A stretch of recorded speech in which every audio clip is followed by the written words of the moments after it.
Bienvenidos a After Office, el podcast donde la cerveza fluye mientras charlamos con gente que nos inspira.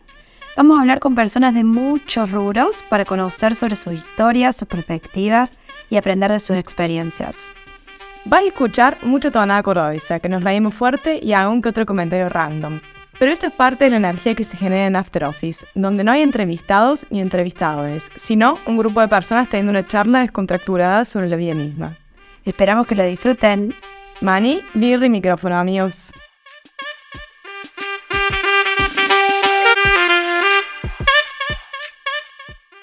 Bueno, es un honor para este After Office presentar hoy a Miriam Martínez, una figura destacada en el ámbito empresarial y social de Córdoba, con más de 35 años de trayectoria en la Fundación Mediterránea, donde actualmente se desempeña como directora ejecutiva. Miriam ha sido reconocida por su compromiso y dedicación al desarrollo económico y social de la región. Además, preside la Fundación EMAG y forma parte del Consejo de la Fundación Jean Maggi, reflejando su constante labor en el fortalecimiento del ecosistema emprendedor y en iniciativas de impacto social. Su enfoque incansable en la responsabilidad social y su pasión por el servicio comunitario han dejado una huella significativa en la comunidad cordobesa. Miriam ha sido galardonada como la superheroína del año por Junior Achievement, reconocimiento que destaca su influencia positiva en la educación emprendedora. Su filosofía de vida se centra en la empatía y la colaboración, valores que ha promovido a lo largo de su carrera para construir una sociedad más equitativa y solidaria. Si creen en la teoría de los 7 grados de contactos de separación, bueno, pues Miriam rompe esta teoría. En su caso no hay 7 contactos, serán tal vez 2 como mucho o incluso 1 si estás con suerte. No solo conoce a todos, sino tiene sus números de teléfono personales, los saluda por su nombre y seguro que hasta sabe que les gusta desayunar. Ella retransforma la teoría de los 7 contactos de separación en un simple ¿para qué 7 si ya está Miriam? Ahora sí, bienvenida Miriam. Ay, muchísimas gracias. Es un honor estar aquí, compartir con ustedes. María, Pilar, la verdad me siento honrada y demasiado generosas con lo que ustedes acaban de leer. Pero no, soy simple Miriam y muy agradecida a mi familia, a mis padres que me inculcaron esto del el servicio a los demás, al prójimo. Y después, como digo, siempre tuve y tengo el honor de estar acompañada por grandes personalidades, como lo fue cuando inicié en la Fundación Mediterránea hace más de 36 años, con don Piero Astori, uno de los padres y mentores también de mi vida a lo largo de estos años de laburo en la institución. Recién dijiste simple Miriam. No, pero ¿cómo te definirías? O sea, ¿quién es Miriam para los que no te conocen? Bueno, para los que no me conocen, Miriam está, como les digo, a los amigos de mi hijo, a las personas amigas, a la familia y a todas las personas que necesiten lo que yo pueda colaborar. Siempre estoy con el celular a la par, porque alguien puede necesitar algo y para eso estamos en la vida, brindar una mano solidaria al otro, a los otros, a los demás. Me encanta, Miriam, me encanta. Tenés mucha colaboración, un espíritu de mucha colaboración y de comunidad. Y eso me hace como preguntarte para que también nuestro público oyente te conozca, que Gracias. me interesa que te conozcan, es ¿de dónde venís vos? O sea, ¿de dónde sos originalmente? Bueno, muy interesante la pregunta. De un pueblito de 300 habitantes que se llama Capilla de Citón, que está al norte de la provincia de Córdoba, para ubicarnos en el tiempo y en el espacio, como decía una profesora mía en el secundario. Capilla de Citón está ubicado en el departamento Totoral, casi al límite con Río Primero y con el departamento Tulumba. Y bueno, ahí nací en el seno de una familia de clase media, mi madre docente, mi padre comerciante.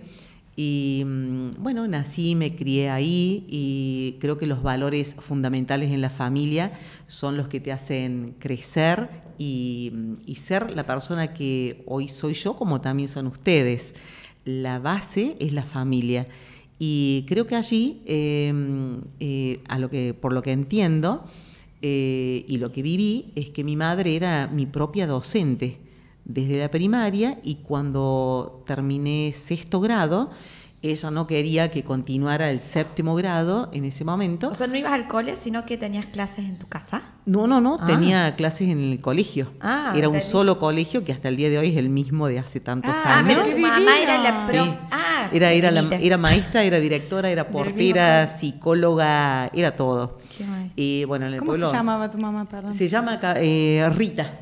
Rita. Y todos le escriben a través de mi Facebook o de mis redes sociales para el Día del Docente o cada vez que publico algo, y se acuerdan de la famosa señorita Rita.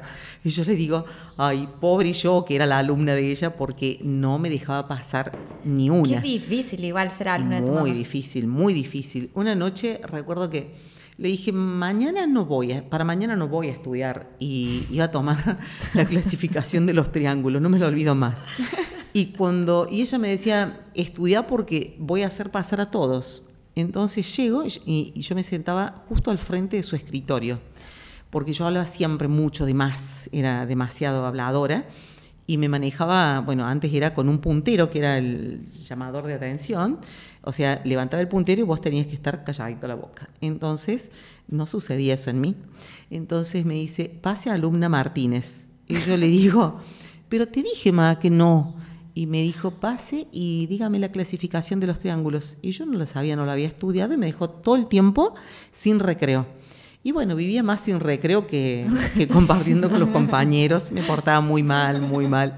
Pero aprendí mucho de ella, porque también tenía una compañera que yo le decía, no quiero sentarme con esta persona, no quiero. Y ella me hizo sentar durante todos los años de la primaria con esa persona, y me dijo, esta es la vida. No vas a elegir con quién trabajar, a dónde vivir, cómo quieras hacer tu vida, porque la vida se encarga de estas cosas. Y me enseñó mucho, porque tenía y tiene razón. Entonces aprendí a compartir, aprendí a ser solidaria, a ser compañera con el que no tenía un lápiz, porque antes en estos pueblos no había, digamos, venta de productos para poder llevar a tu colegio. Entonces te daban un lápiz, y cuando se terminaba, quedaba súper chiquitito el lápiz, entregabas eso al docente y el docente te entregaba de nuevo un lápiz nuevo. Wow. Y había que cuidar las reglas, el cuaderno, bueno, todo, ¿no? ¿Pasaba el tren por el pueblo? ¿O no, pasaba el tren a 16 kilómetros de esta localidad donde vivían mis abuelos paternos, que es la localidad de La Posta. Y allí mis abuelos vinieron del Líbano. Mi abuela se llamaba Genoveva Shenfiev Mishrev y mi abuelo Merjes Mrat. Y bueno, ellos vinieron a trabajar, tuvieron negocio de venta para la gente del campo, eran ramos generales, se llamaban. Claro. Y tenían también expendedores de combustibles, vendían de todo. Y esas eran mis vacaciones. Yo iba a la casa de ellos en verano y en invierno, cuando era chica, pequeña, y ellos me enseñaban también a vender, a recibir a la gente, y ahí digo yo que fue mi práctica con las relaciones públicas, claro. Porque había que recibir a la gente que venía del campo y preguntarle cómo estaban, si tenían hambre, si tenían sed, proveerles de agua fresca, teníamos aljibe, siempre estar al servicio. Y yo recuerdo esto tengo recuerdos desde los 4 años. Claro, 4 o 5 años en la sangre, sí. Y los padres de mi mamá, ellos vivían en la mitad del camino entre La Posta y Capilla de Sitón. Vivían en el campo y también los visitaba con frecuencia ellos porque me gustaba la actividad del campo. Las vacas, los caballos, todos los animales. Me encantaba estar con las cabritas, con los corderitos, y ver cómo salía la producción local.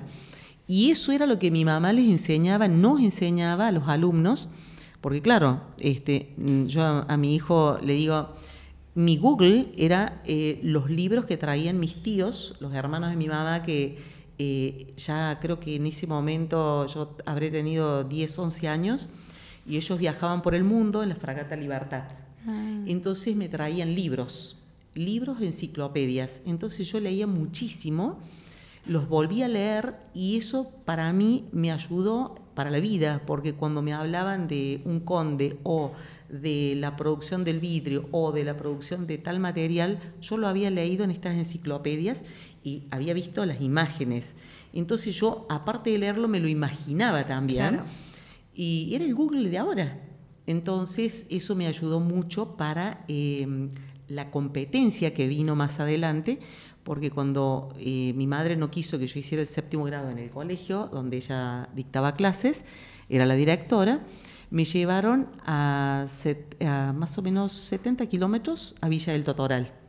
Y ahí yo tenía 11 años y se produjo un gran desarraigo. Yo extrañaba muchísimo a la familia. ¿Y sola? En la casa de una familia donde mi mamá había cursado para ser docente.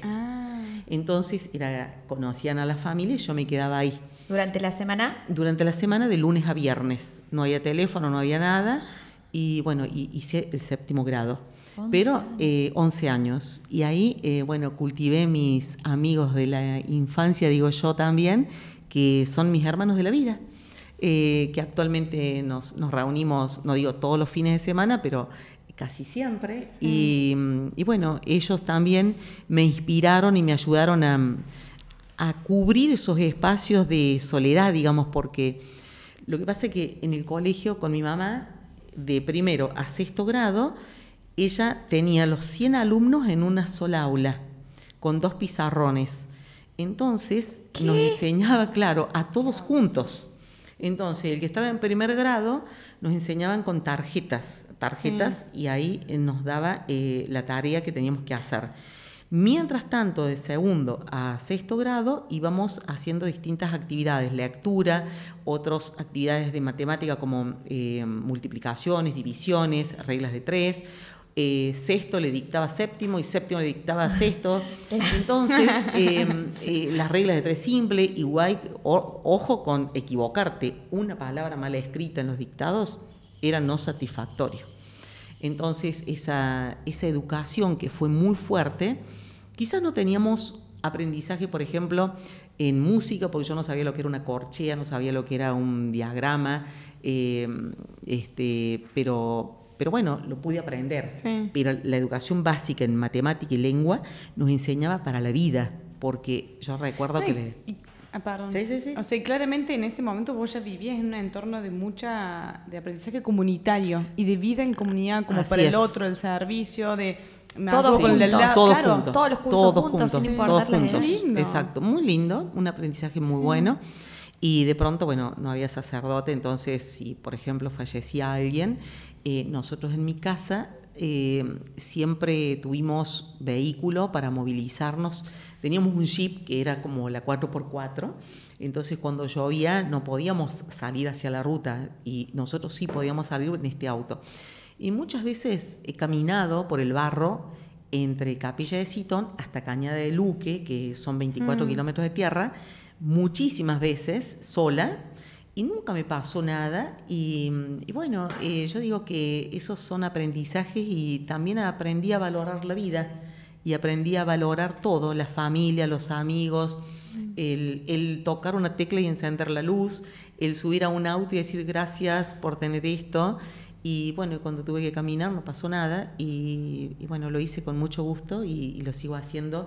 Si lo tuviera que hacer, lo haría con mucho gusto también, ¿no? Claro. No das por sentado nada. No. Y bueno, eso me dio grandes oportunidades. Yo hablo de los picaportes, de las puertas que se abren y el momento de saber abrir esos picaportes, valorar. Y después pude venir a Córdoba a estudiar. Empecé ingeniería en sistemas en la UTN y una anécdota loca que no me olvido más. Un día jueves recuerdo que tenía un examen final y bueno, me tenía que venir de mi pueblo y había llovido tanto que no podía transitar con el vehículo. Entonces caminé esos 27 kilómetros de tierra por el barro. Me tuve que sacar las botas de goma porque se empantanaban. Ay, las claro, botas. y te quedan como como sopapas. Se hacían sopapas.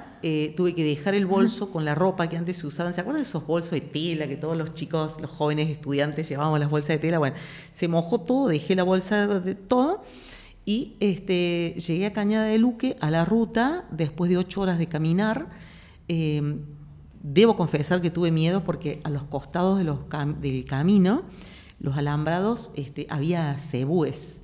Y siempre decían que había que tener cuidado con los cebúes, que son los cebúes, que podían cortar los alambres, entonces me daba como un poco de miedo. Okay. Pero no pasó nada. Entonces llegué a la ruta y tuve que hacer dedo. Nunca había hecho dedo, entonces pasó una persona que me conocía, me llevaron hasta Totoral, tomé el último colectivo, llegué a Córdoba y cuando llego a la casa de una amiga, le cuento todo lo que me había sucedido y me dice, y ahora cuando te cuente lo que acaban de anunciar en la televisión, ¿qué pasó? Paro indeterminado. Entonces, allí me juré y me rejuré que si algún día tenía un trabajo, no iba a hacer lo que le causaba la sociedad, o sea, determinada gente le causaba un perjuicio a la sociedad. Entonces, eso es lo que me quedó de aprendizaje. No hagas lo que no te gusta que te hagan. Y bueno, efectivamente, después ingresé a trabajar a la Fundación Mediterránea gracias a una persona que también fue un mentor, el doctor Castro Garayzábal, que tiene campo en la localidad de donde yo era. Y empecé a trabajar en la Fundación Mediterránea, el presidente... ¿Al principio, cuando arrancaba la fundación? No, ya esto fue en el año 88. El presidente era el papá de María, el abuelo, Piero Astori. Y bueno, ¿Y cómo es que terminás? O sea, ¿cómo estabas estudiando ingeniería en sistemas en ese y momento? allí, ¿Año bueno, 88?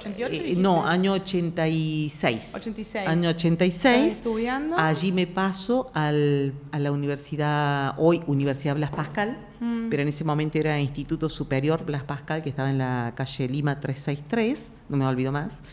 Y ¡qué memoria! Era un instituto privado. Entonces no estaba la carrera de ingeniería, pero sí de analista de sistemas. Entonces allí me cambié porque mis padres me dijeron, no puede ser que estamos pagando para que vivas, transporte, y no tenemos resultados. Entonces me pasé a esta institución. Mientras estaba haciendo analista de sistemas, siempre fui y soy como, me gusta divertirme y pasarla bien con los amigos. Y en ese momento, era un día de semana, estaba yendo al Pascal con una amiga que no le estaba pasando bien.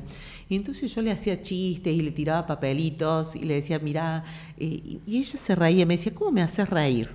Y de frente me quedé helada, venía el doctor Castro Garayzábal. Y en mi pueblo me decían la turquita porque a mi viejo le decían el turco. Entonces me dice, ¿qué andás haciendo a esta hora? Eran las 7 de la tarde más o menos. No, doctor, estoy yendo al Pascal. Ah, bueno, me dice, yo trabajo acá, me dijo, en el Pasaje Muñoz, 9 de julio 40, primer piso, está Fundación Mediterránea. Cuando te quieras ir los viernes, yo desde acá me voy a Villa Allende, cambio de auto y me voy al campo. Porque él sabía que no había transporte. Entonces yo, bueno, lo veía él como un gobernador, como una persona que era, no sé, muy superior. Entonces yo le dije a mi amiga, pero mira cómo vengo a encontrar a este hombre y yo tirando papelitos en la calle. Bueno. Entonces levanté los papelitos, seguimos y nosotros estudiábamos analista de sistemas, pero no teníamos computadora. Entonces nos piden hacer un trabajo en computadora. Y yo le digo a mi amiga, ¿no querés que vayamos a la Fundación Mediterránea? Y ¿Vos sabías lo que era la fundación? No tenía idea. Vos sabés que estaba Castro en su oficina en la fundación. Y seguramente había una computadora. Exactamente, me imaginaba eso. Y me imaginé bien, siempre me imaginé lo que venía y así es como que en mi vida todo lo que me voy imaginando se da. Entonces voy con mi amiga y tocamos la puerta de vidrio y aparece una señora, claro, nos vio vestidas de alumnas, de jean, zapatilla, como andábamos siempre sí, los, como un estudiante. Los estudiantes. y alpargatitas de colores, y nos dijo, bueno, ¿y qué buscan? No, buscamos al doctor. Bueno, cuando nos vio el doctor, nos hizo pasar, nos presentó a todas las personas, y dijo, sí, acá tienen una computadora, era con doble disquetera, me acuerdo que poníamos el disco grande, el DW3, para poder encender la compu, y después el sistema operativo era ese, y arrancábamos. Entonces hicimos el trabajo, y ese fin de semana yo hacía 3 meses que no me iba a mi casa porque no tenía, ¿vieron cuando uno dice no tenía ni para el cospel? Bueno, sí. Esa frase nació conmigo. Vos la divulgaste. Entonces, pero yo no decía nada, nunca decía nada, me aguantaba todo. Y a mis padres no les decía que no me alcanzaba lo que ellos me daban, el dinero que me daban para la semana. Entonces, bueno, por eso cuando se dan estos picaportes son posibilidades, las puertas que se abren. Entonces al llegar el señor dijo que se iba el fin de semana si yo quería ir a mi casa, y fui. Y bueno... o sea, Castro. Sí, exacto. Y ahí, o sea, perdón, quiero volver 2 segundos para atrás. Sí. Castro, ¿ustedes lo conocían de desde la zona? Muy chiquita, o sea, desde muy chiquita, porque yo lo veía él desde los 4 años, más o menos, que lo veía pasar al campo con su socio en ese momento, Bartolini. Ah, ¿Sí? no, mirá. Sí, el suegro de o sea, vendría a ser el abuelo de Benja. Claro. De Benja y sus hermanos. Entonces ellos pasaban por el frente de mi casa, trabajaban en Renault, en Ica Renault, y era la época militar. Entonces yo veía que pasaban ellos custodiados, iban en torinos, en autos enormes, y en mi pueblo solo veíamos sulkis, y cuando venían estos autos se escuchaba un motor, era, claro. Era presencia, tal Era cual. presencia. Entonces es como que venía la perestroika, más o menos. Entonces, Algo estaba pasando. Claro, entonces ellos se bajaban en mi casa porque mi papá tenía un bar de pueblo, y tomaban un whiskycito con mi papá, y mi papá los recibía, y yo de ahí los conocía desde muy chica. Claro. Y bueno, entonces accedo a irme con el doctor Castro, y justo iba Raquel. Cuando no iba Raquel, iba María José. O iba el negro también, porque ya eran novios con Inés. Yo los veía siempre que andaban a caballo allá en el pueblo. Matías, Facundo. Y son todos los hijos del negro. Entonces, ese viernes me llevan, me dejan en mi casa, y le dicen a mis viejos, no te preocupes, Turco, le dicen que el domingo cuando nos volvamos para Córdoba la llevamos a tu hija a Córdoba. Y allí, otro picaporte, cuando vuelven ese domingo, me llevan y pasamos por Totoral. En la estación de servicio había un señor que les dijo, vengan a cenar a casa porque está el conde de España. Y yo dije, wow, conde, voy a conocer un conde, pensé. De los libros que vos leías. Claro. Entonces, ellos, el matrimonio, yo me sentí incómoda porque dije, no, yo no estoy invitada. Entonces les dije, yo me quedo en la estación de servicio y los espero. Y ellos tan gentilmente me dijeron, usted está con nosotros, mijita, venga con nosotros. Entonces, esa noche mi historia de vida cambió. ¿En qué sentido? En que les digo mucho a los jóvenes, no intenten inventar algo que ya está, copiemos, imitemos lo bueno, siempre tenemos que imitar lo bueno. Me senté en esta mesa a la par de Raquel, y yo imitaba lo que hacía Raquel. Entonces había no sé cuántos mozos con guantes blancos, varias copas, yo nunca había estado en un lugar así, y me servía todo lo que Raquel iba tomando o comiendo, hacía exactamente lo mismo en pausas. Bueno, volvimos a Córdoba y el doctor le dice a ella, mira esta chica, el sacrificio que hace para estudiar. Y nosotros tenemos nuestros hijos que van a la universidad católica, cada uno tiene su auto. Y yo en ese momento pensaba, digo, ¿qué querrá decir esto? Y al día siguiente suena el teléfono fijo en la casa de mis tíos, porque yo vivía en la casa de mis tíos, de mi abuela, mejor dicho, y era el doctor Castro. Mi hijita, véngase a trabajar a la Mediterránea. Y bueno, empecé y tenía que atender el teléfono, pero en mi casa no teníamos teléfono, entonces no sabía qué tenía que hacer. Y me encantó, y era algo que mucha gente no le gusta, atender el teléfono o llamar. Y a mí era como, no sé, el lugar ideal y el trabajo ideal. Claro, te Y gustaba empecé a hablar.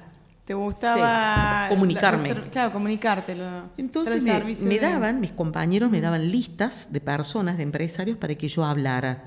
En esa lista de empresarios estaba Malita Fortabat, Cartelone, no sé cuántos otros que ya no están porque fallecieron. Y bueno, yo los hablaba y los convocaba para determinadas reuniones. Y a los 15 días, esto era un 15 de abril de... ¿Cuántos años, perdón, ahí? Y habré tenido 17 años, Con 18 17 más años, o menos. la banda clara. Llamando por Tabat, dale. Claro. Entonces, ahí quedó como la marca, llámala a Miriam de Fundación Mediterránea. Entonces, pobre, mi marido, yo no tengo el apellido de mi marido, tengo Miriam de Fundación Mediterránea. Ese es mi apellido. Entonces llamaban y decían, ¿está Miriam? ¿Qué Miriam? Miriam de Fundación Mediterránea. Ah, sí. Bueno. Y una picardía, pero la verdad que a los 15 días el contador que estaba en ese momento me paga, me entrega un cheque y me dice, bueno, esto es su pago. Yo chocha feliz, ese fin de semana de nuevo Miriam al campo, al pueblo, y llego y les digo a mis padres, sí, me pagaron. Y dice mi mamá, pero lo único que faltaba ahora, que le dan trabajo, que le esto, que lo otro, le brindan, vaya y devuelve esa plata. No. Y vine ese lunes, hoy si me escuchan se van a estar matando de risa, volví con el pago y le dije, me dijo mi mamá y mi papá que devuelva esto, pero yo lo necesito. Le dijeron que le devuelva, pero no lo voy a hacer. Y yo lo necesito porque me tengo que comprar muchísimas cosas y yo trabajé y yo sé que es mío. Y el señor se reía, se mataba de risa y decía, sí, es suyo, es suyo. Y bueno, y a partir de ahí quedé como empleada de la Fundación Mediterránea. Y bueno, y en la Fundación hice tantas cosas porque, a ver, si bien... ¿Querés contar para los que no saben sí. qué es la Fundación y qué hace? Bueno, dale. Fundación Mediterránea es una asociación civil sin fines de lucro que nace en el 7 de julio del año 77 por iniciativa del abuelo de María, de don Piero Astori. Él tuvo la idea y en conversaciones con amigos, en cenas de amigos, junto en ese momento a su mujer, a Leca, mi querida Leca, me emociona acordarme de ella. Tantas cosas hizo por la institución y por Córdoba. Y por mucha gente. Y bueno, perdón. Pero es bueno emocionarse. Sí, es bueno. Sí, qué lindo dejar eso en la gente, ¿no? Sí. Ella le dio un brillo especial a la Fundación Mediterránea y a muchas instituciones, a mucha gente. Gracias, Leca, gracias, Piero. Y bueno, entonces él tuvo esta idea de pensar en una Argentina para todos, en una Argentina pujante, en una Argentina que creciera, en una Argentina donde los más estudiosos pudieran presentar propuestas, estudios para la economía, para la sociedad, para el bien común, siempre pensando en el bien común. Entonces, él traslada esta idea, esto me lo contó él una vez. No recuerdo muy bien cuándo ni a dónde fue, pero él me lo contó como un cuento de hadas y yo decía, wow.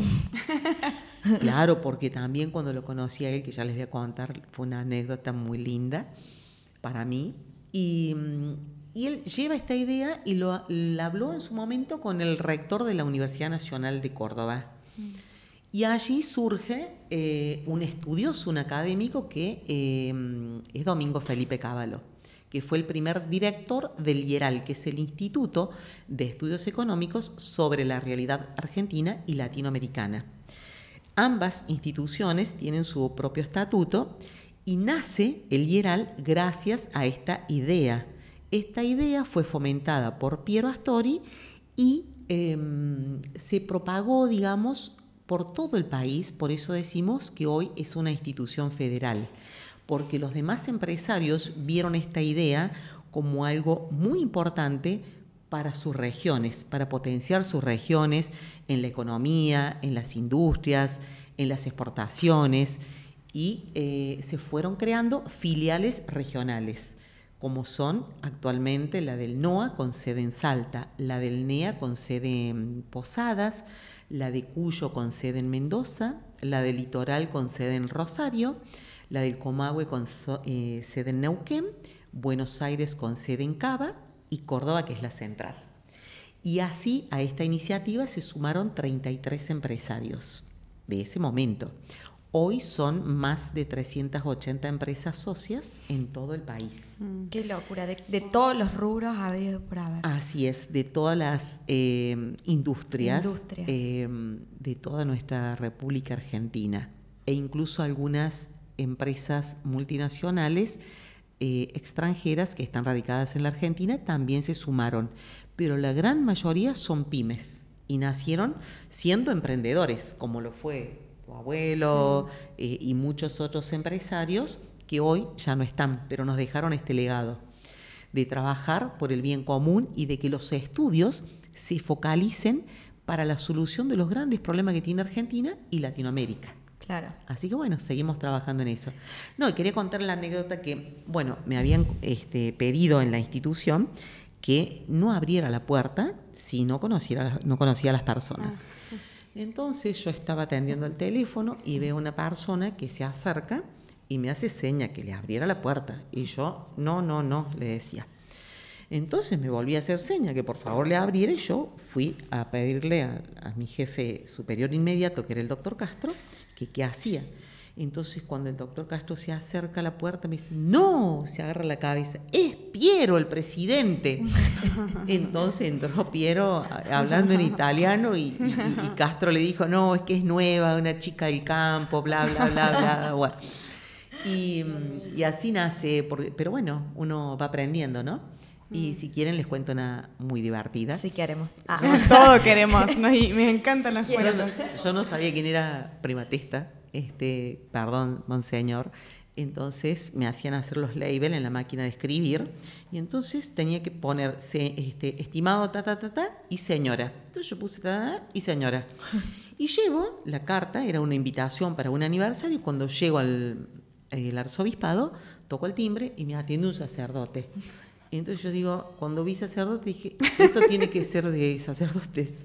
Entonces le dije, perdón, me equivoqué. Entonces salí, tiré el sobre en la planta, lo mojé, lo embarré bien y volví a la oficina y dije, no, se me cayó el sobre en la planta porque me daba vergüenza entregar. Monseñor no tiene señora, dije.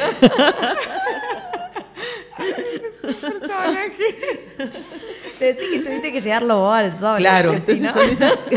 Sí, si no, no sé. Y bueno, pero siempre resolviendo, de sí, alguna forma. Tratando. Muy creativa, porque me parece que hay una mente muy creativa. Me daba cuenta. Entonces yo decía, sola me hacía esta autocrítica y decía, claro, nací en el pueblo, en el campo, pero tan tonta no era. Digo, me daba cuenta de las cosas. Digo, no. Cero, vivísima. Entonces empecé a pedir, a partir de ahí, que también le digo a muchos chicos, a mi hijo y a los jóvenes, hay que estar informado. Tenemos que tener información de calidad. Saber, no podemos desconocer quiénes son nuestras autoridades locales, nuestro intendente, nuestros ministros, nuestro gobernador, nuestro presidente, nuestros ministros nacionales, quién está a cargo de Cancillería, Migraciones. Son cuestiones que tenemos que conocer, saber, porque todos alguna vez podemos no solamente necesitar para nuestros trabajos, sino para cualquier necesidad puntual de otra persona para poder ayudarlos, ¿no? Yo creo que hoy, más que nunca, todo ese interés en la juventud, sobre todo, lo veo como muy disipado, por lo menos en el ambiente en el que me muevo yo. No se habla ni de política, ni de las autoridades, ni... ¿Quién es el ministro de Educación? Te aseguro que el 70% o más de mis amigos no saben cómo se llama. Antes se sabía un poco más. ¿Cómo podemos hacer como para Yo fomentar? creo que estoy de acuerdo contigo. Yo creo que muchas veces nosotros nos quejamos, porque a mí me ha sucedido cuando era más joven, me quejaba de la educación, siempre me he quejado de cuestiones, pero lo que empecé a hacer es dejar de quejarme y empezar a actuar. No buscando espacios de poder en el sentido de que quiero ser la ministra de Educación. No, porque sé que no voy a ser y no soy, no me interesa. Pero sí tratando de interceder para que el ministro de Educación escuche las problemáticas de las regiones que tenemos en nuestra provincia y llevarle, porque, a ver, un ministro es el representante del pueblo, no solamente el de Educación, digo todos los ministros, ¿no? Sí. Pero tenemos que tratar de llegar a ellos en grupos de amigos, en grupos de, no sé, de personas, de instituciones, llevarle no solamente los problemas que nosotros vemos y vivimos, sino las posibles soluciones, claro, ¿sí? Para actuar, porque nosotros somos el Estado. El Estado no son las personas que están funcionando y que nosotros destinamos fondos para pagarles un sueldo. Ellos tienen que estar al servicio de la sociedad. Y nosotros, cuando entendamos bien esto y hagamos cumplir eso, va a cambiar nuestra sociedad. Pero no, es lo que le digo a mi hijo y a los amigos y a todos los jóvenes. Tenemos que involucrarnos, no solamente, porque a veces por ahí del otro lado es como que dicen, a lo mejor busca un espacio de poder. Buscamos espacio de poder, buscamos justamente esto, el bien común. Queremos que los jóvenes o los chicos que, como por ejemplo, no quiero hablar de mí, pero como muchos jóvenes que vivieron situaciones parecidas a la mía, ¿sí? Y yo tuve la oportunidad, como muchos otros, de estudiar y de capacitarme, de formarme y de seguir formándome. ¿Cómo hacemos para que aquellos que no tienen la oportunidad brindarles esos espacios? Bueno, vuelvo al inicio de la conversación. Mi madre me dijo en su momento, la escuela pública te dio la educación primaria. Vos tenés la obligación de devolverle a la educación lo que te dio. Entonces, como estás trabajando en la Fundación Mediterránea, estás al frente de la Casa de Gobierno en ese momento, me crucé 22 veces, que era muy chica todavía, a hablar con la ministra de Educación. Primero era el ministro que fue ministro de la Corte. Con proyectos, con... Y fue el ministro Maqueda. Entonces le llevé la carta de los padres donde le pedían el CBU rural para mi localidad. Bueno, el ministro Maqueda se va a la Corte. Viene la ministra Feraudo. Y ahí llevé 21 veces las cartas y las firmaban y las volvía a llevar. O sea, lo tengo escrito. El día, la hora, todas las veces que fui. Hasta que firme el CBU rural. ¿Eso qué significó? Que los jóvenes, los niños que terminaban la primaria, no tenían que vivir lo que yo viví, del desarraigo familiar y todo lo que tuvimos que vivir. No es que yo sea una pobrecita, quiero decir que esa vivencia que yo tuve, puedo evitarla si hago algo para cambiarle la vida a los chicos. Claro. Efectivamente, pero no fue Miriam. Fui un eslabón de una gran cadena porque estuvo mi mamá, estuvo el ministro Maqueda, estuvo la ministra en ese momento, y muchas otras personas involucradas hasta que se concretó. Claro. Y eso que se concretó a veces ellos no saben, pero por suerte que tenemos la posibilidad de contar esto, y un día estando con Pía, con tu mamá, como presidenta de Fundación Mediterránea, en la Corte Suprema habíamos ido a visitarlo al ministro Maqueda. Antes de retirarnos yo le digo esto, digo muchas gracias ministro porque usted hizo felices a muchísimas familias y él se emocionó porque ni siquiera se acordaba, afirma tantas cosas que claro, no sabía. ¿Y eso actualmente después de cuántos años? ¿Después de 30 años? Y después de, sí. Wow. Y bueno, entonces los chicos no tienen que salir del pueblo para irse a otro lugar. Ellos tienen su CBU y ya no es CBU, ahora es secundario. Entonces ellos quedan con su familia y pueden seguir ahí y lo que genera eso, más puestos de trabajo, el pueblo se desarrolla, la localidad, el entorno, las empresas. ¿No te emociona ver eso en tu pueblo? Sí, ellos vienen siempre, vienen y conocen donde yo trabajo, donde vivo y estoy en permanente contacto con ellos. Con ellos y con toda la comunidad de los padres, de los profesores, de los docentes, porque nadie puede solo. Todos podemos hacer algo, pero en conjunto, siempre en equipo, grupos de personas. Si queremos que los pueblos se desarrollen, las industrias crezcan, la gente se capacite, necesitamos un entorno que sea, aparte de solidario, sean capaces de pensar en que a los otros les vaya bien también.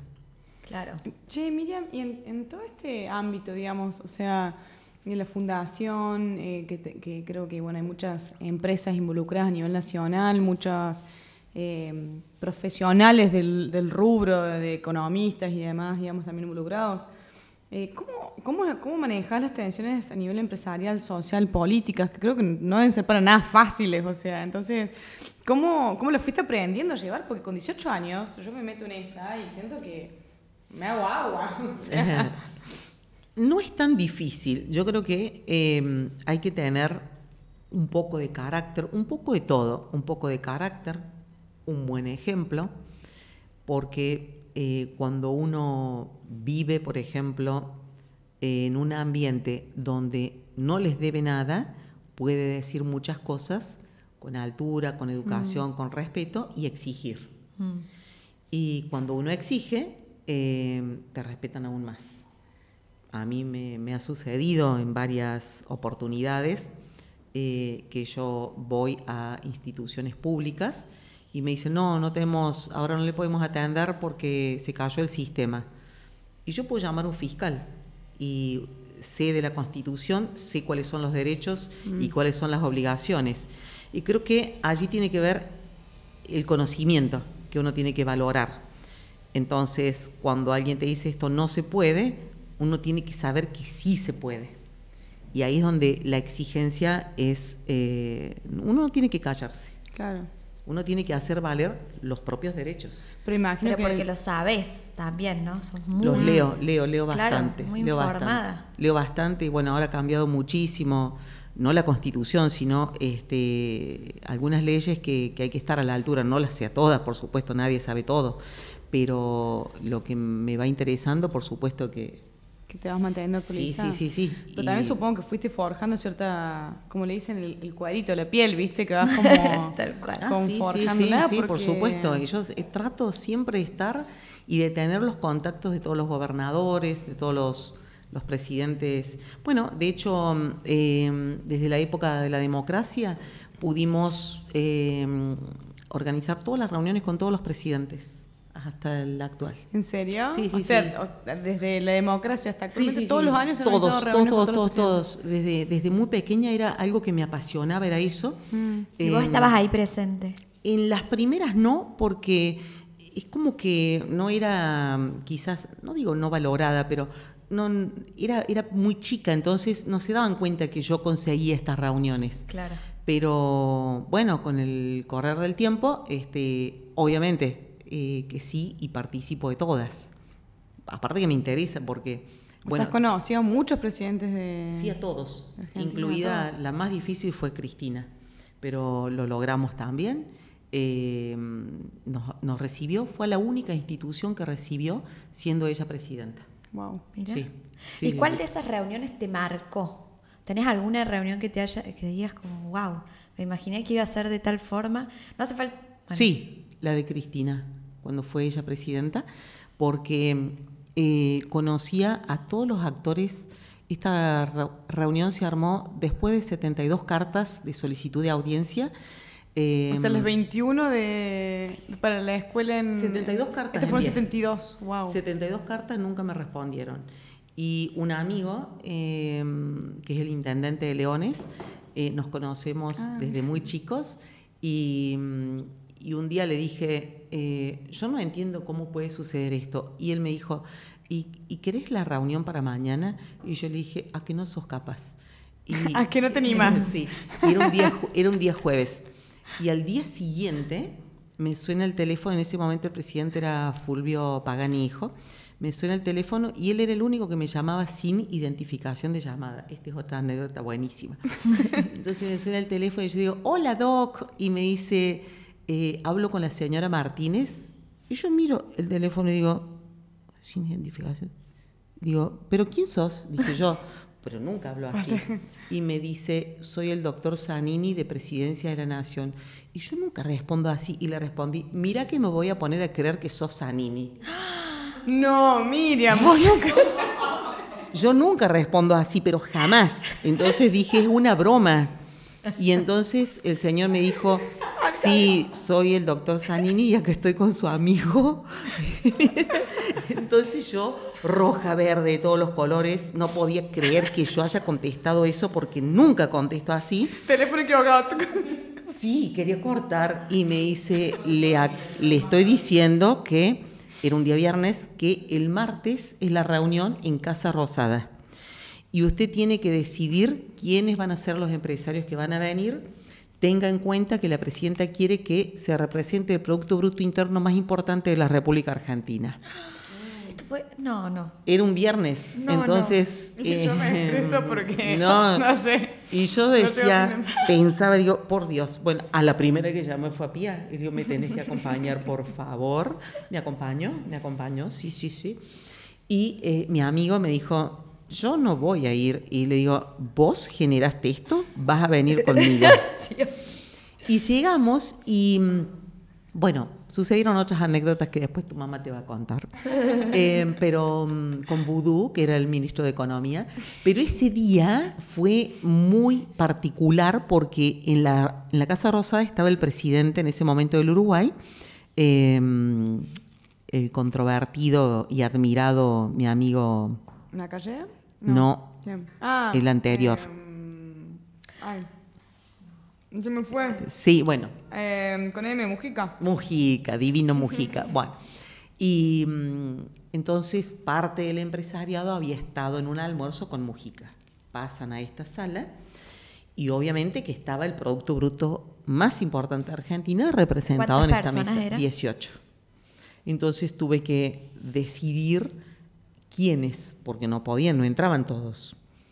Entonces, la presidenta en ese momento sabía de cada uno que estaban qué hacía cada empresa. Y a mí me llamó poderosamente la atención, si bien uno como presidente o como gobernador puedes tener la información rápidamente, pero el conocimiento que tenía de cada una de las empresas y la cifra de las exportaciones de cada uno, lo que hacía cada uno, el cómo trabajar con las cadenas productivas. Y nosotros en ese momento les llevamos las cadenas productivas que habíamos estudiado. Y ella dijo interesarse muchísimo en esto y le pidió a Débora Giorgi, que en ese momento era la ministra de Industria, que se pusiera a trabajar con estas cadenas. Bueno, por cuestiones políticas no se aplicaron, pero bueno. Lo que me sorprendió fue la profundidad y el conocimiento de ella sí. en cada uno en de cada los uno involucrados, de los, digamos, de los que que estaban. Sí, el interés. Sí. Sí. Y dentro de la fundación, ¿cuál fue el proyecto más desafiante que tuviste? ¿O qué más te movilizó a vos, dejando de lado el de tu pueblo? En cuanto a materia de investigación económica, dices vos.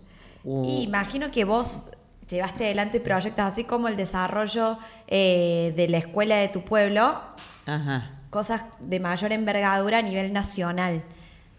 A nivel nacional, lo que más a mí me apasionó es lo que hicieron y que hacen los economistas, que ellos son los académicos, los que llevan adelante los proyectos, pero lo que más me importó a mí es el estudio de las 16 cadenas de valor, porque eso involucra a varias regiones de nuestro país, que si se hubieran aplicado en los diferentes gobiernos, porque le llevamos a todos los gobiernos de turno cuando se estudiaron estas cadenas, si se hubieran aplicado, la Argentina en ese momento le llamamos las cadenas productivas para Argentina.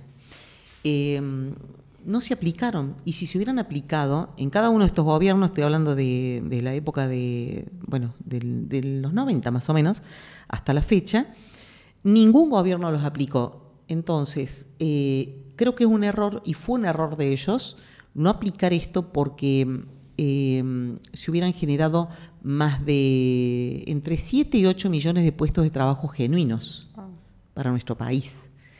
Los estudios siguen intactos, por supuesto actualizados, y a la espera de que el gobierno que desee los aplique. Porque eso generaría, más allá de los puestos de trabajo, una Argentina competitiva, productiva y bien federal, como siempre hemos y seguimos pregonando desde Córdoba, que la Argentina tiene que ser federal y no terminar en el puerto en Buenos Aires. Tal cual, muy bien dicho. Me encantó, Miriam, muy bien dicho. Che, Miriam, y después yendo también para otros ámbitos que me interesa que exploremos de tu vida. Creo que además de tu rol en la Fundación, actualmente estás liderando la Fundación EMAGE y también colaboras con la Fundación de Jean Maggi. ¿Qué te motiva constantemente a involucrarte, digamos, en tantos espacios distintos, sociales? Bueno, me motiva esto del poder ayudar porque veo que las cosas se concretan, que no hace falta uno ser el presidente o ser la cara visible, sino quizás el estar desde atrás. Jan en un momento me dijo, quiero que seas la presidenta. Yo le dije, no, yo te ayudo. Y ayudar no implica estar siempre en la foto o entregando algo. No, es hacer para que sucedan las cosas para los demás. Porque supongamos, nosotros, ustedes también se enteran que hay una persona que antes la discapacidad no se mostraba. O sea, en determinadas familias era como un gran problema. Y nosotros lo que hacemos a través de la Fundación Jean Maggi es tratar de brindarle a las familias y a la persona con la discapacidad un brillo de alegría, digamos así, un momento de felicidad cuando puede salir esa persona a andar en la bicicleta adaptada. Porque antes, hasta yo conozco familias, seguramente ustedes también, que la persona estaba prácticamente postrada, porque tenía posibilidades. Y acá con esto, ver los chicos de diferentes edades que salen, que circulan en su pueblo, en su plaza, en su patio, porque algunos pueblos no tienen calles preparadas para esto.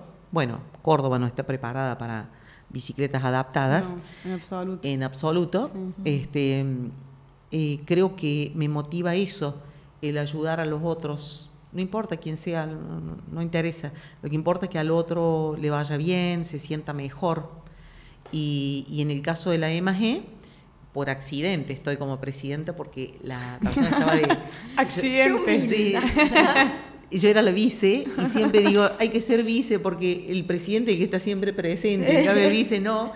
Y la presidenta se fue diputada nacional. Entonces me dijeron, Belén, de la dueña de Cúrate Alma. Sí, me imagino. Entonces, ¿cómo es el apellido de Belén? Ay, se me fue, lo tengo. Bueno, Belén, de Río Cuarto. Sí. Y entonces, bueno, me tuve que hacer cargo de esto. Entonces me esperaban todos los del grupo de la EMAGE y me dijeron, bueno, tenés que hacerte cargo, están los medios de prensa, papá. Y yo salí como estaba, trabajando en la Fundación Mediterránea, fui al evento y le dije, no me den el micrófono, por favor, muchas gracias por estar acá, vamos a trabajar. Y me volví a mi trabajo.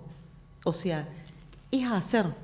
No hay que estar tanto mostrando, cuando me parece que el mostrar es la gestión.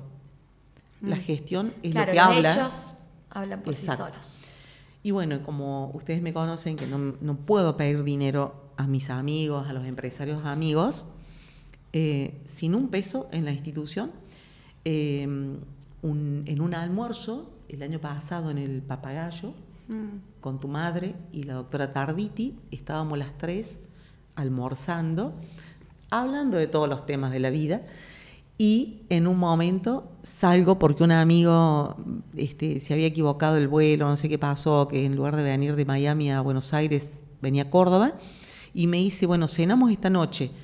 Sí, dije yo, y le llamo a mi marido y le digo, esta noche viene Vic a cenar con nosotros. No, me dice, yo no puedo, tengo fútbol. Ah, bueno, entonces tuve que yo cenar con Vic. Y cuando entro, tu mamá me dice, ahora te tenés que hacer cargo de lo que está diciendo la doctora Tarditi, que además tengo una gran idea. ¿Qué será? Dije yo. Bueno, dice, tenemos que trabajar por los emprendedores, las personas que están privadas de su libertad. Así que fue una idea brillante de tu querida madre y que a mí me apasionó. En el momento dije, sí, pero yo nunca llegué ni siquiera a la puerta de Bower. Ahora voy todas las semanas prácticamente.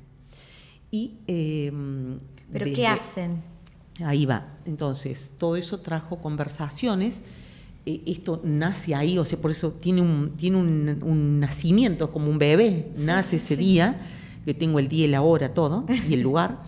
Entonces, por la noche, ¿Por qué contesto? Por la noche, cuando me estaba por ir a la cena con el amigo Claro, que me porque dejó venía regalo, a Córdoba mi marido que me dejó regalo Sí. con el amigo, me voy a cenar con él y mientras hablaba por teléfono, veo, me estaba calzando un zapato para salir volando y veo, me llamaba el gobernador.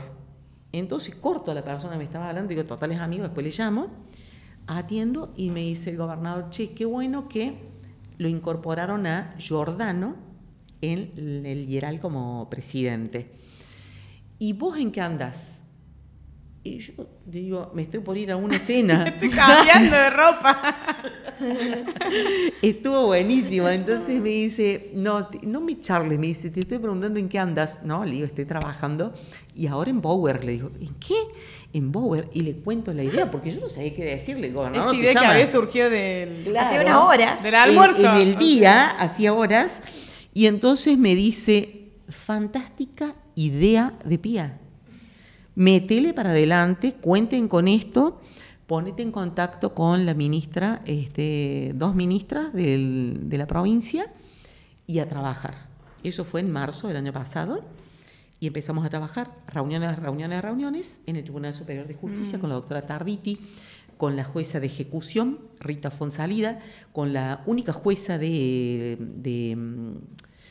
narcotráfico que tiene la República Argentina y está acá en Córdoba, que es la doctora Dolores Morales, y un equipo interdisciplinario. Entonces, con ellas empezamos a trabajar, con las juezas y con la rectora de la Universidad Provincial de Córdoba, que se llama Julia Cunio.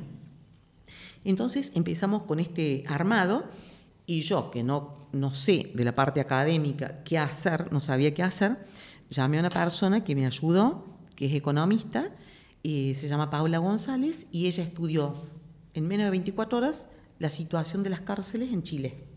Sí. Entonces ese modelo es el que nosotros en algunos aspectos estamos aplicándolo. Y desde la Fundación EMAGE. Exacto. Entonces, preparamos una propuesta, un proyecto, se la elevamos al ministro Julián López, junto con el Tribunal Superior de Justicia. Ellos firmaron esta propuesta y fue el CFI.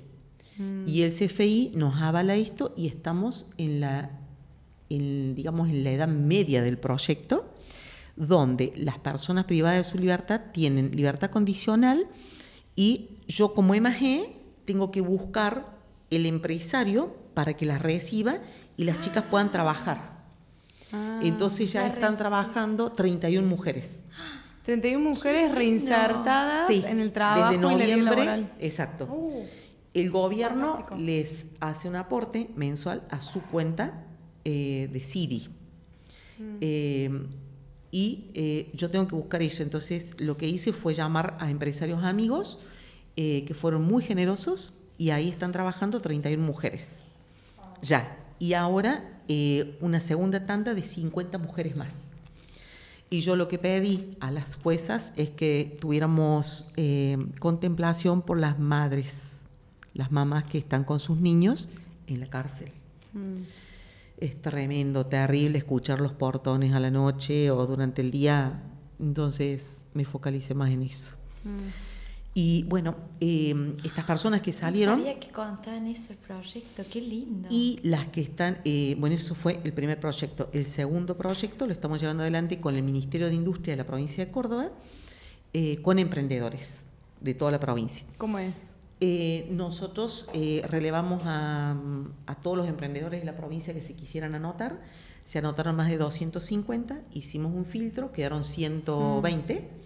Y ahora, desde la EMAGE, lo que estamos haciendo mientras venía hacia acá es buscar a los empresarios para que sean mentores. ¡Ay, qué lindo! Está muy bueno. Entonces, después va a haber un documento donde va a haber un informe cómo termina cada uno. Muy bueno, me encantó. Y volviendo al tema de las mujeres privadas de su libertad, parte del proyecto es trabajar en las empresas y la otra parte del proyecto es brindarles talleres dentro de la cárcel desde ahora, que empezamos el lunes pasado, hasta julio. con materiales, con todo, y está muy bueno. Yo me siento muy feliz y muy contenta. Qué lindo. Che, Miri, y en todo esto, porque yo te escucho y es como, ¿cuántas cosas en las que estás? O sea, estás en esto, en lo otro, Fundación Sí. Mediterránea, Fundación Imagine Match, y millón de cosas que no te estoy contando Bowery. ahora porque no nos da el tiempo. A mí me interesa saber mucho cómo gestionas todos estos proyectos al mismo tiempo. O sea, ¿cómo haces? ¿Te das una rutina o algún método? ¿Qué haces? O sea... Hay gente, mucha gente, equipos de personas que colaboran y delegar, porque nadie puede solo. Entonces, supongamos, si yo llega a mí una situación límite que no se puede resolver, que no sé tampoco si la voy a poder resolver yo, pero llega a mí, vemos y tratamos de resolverla entre todos. Pero esto tiene que funcionar, ¿por qué? Miriam, en la EMAG, ya les avisé, se termina. Tiene que continuar otra persona, que ya tenemos el vice, que es Piero Venturi. Entonces, Piero está tomando todo esto también como un trabajo.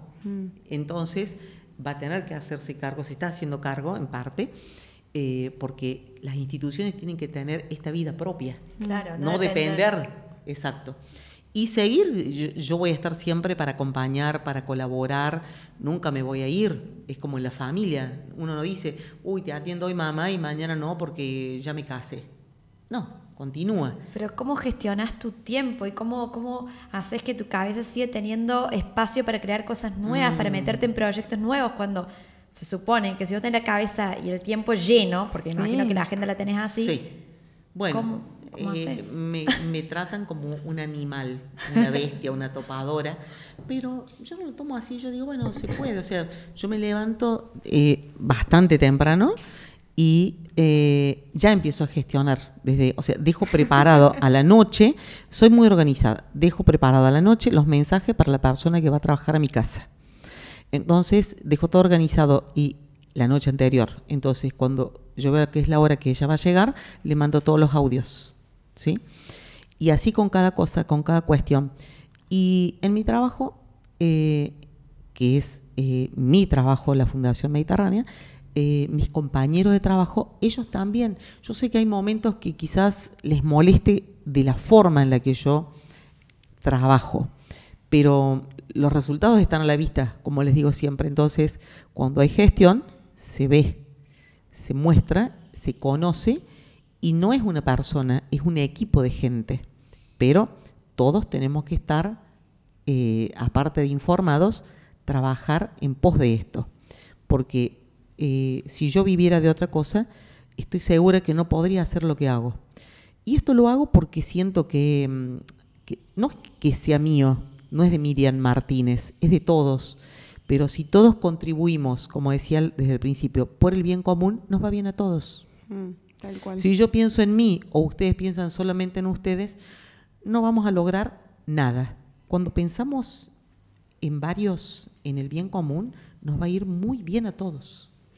En el hogar, en los trabajos, en lo que uno emprenda. Creo que es así, o sea, está marcado en la vida, en el mundo. Lo ves. Y como para ir cerrando, o sea, hablando del bien común, ¿cuáles son los temas que más te preocupan a nivel económico y social? Lo que más me preocupa es la injusticia social. No puedo creer que tengamos a esta altura de la vida la gente que viva como vive, en la pobreza, en la humillación, en la desigualdad, con falta de educación, con falta de insumos básicos para la vida.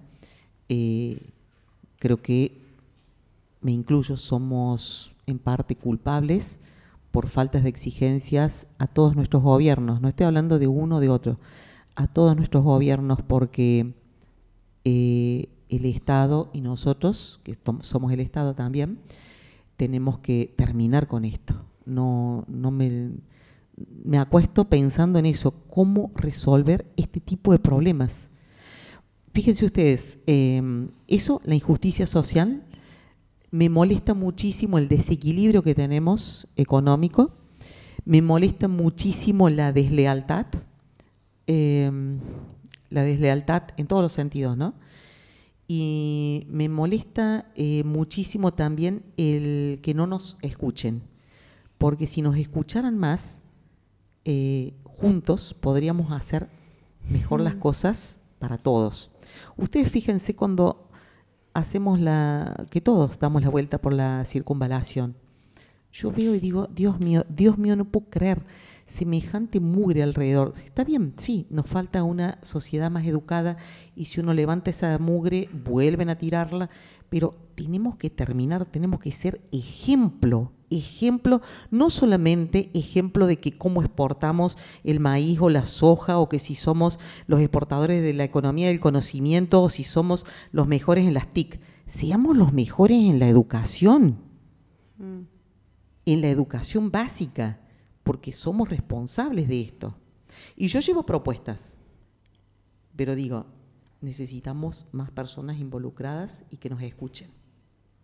Qué lindo, me encantó, realmente inspirador. Hay que moverse y hacer, realmente, o sea...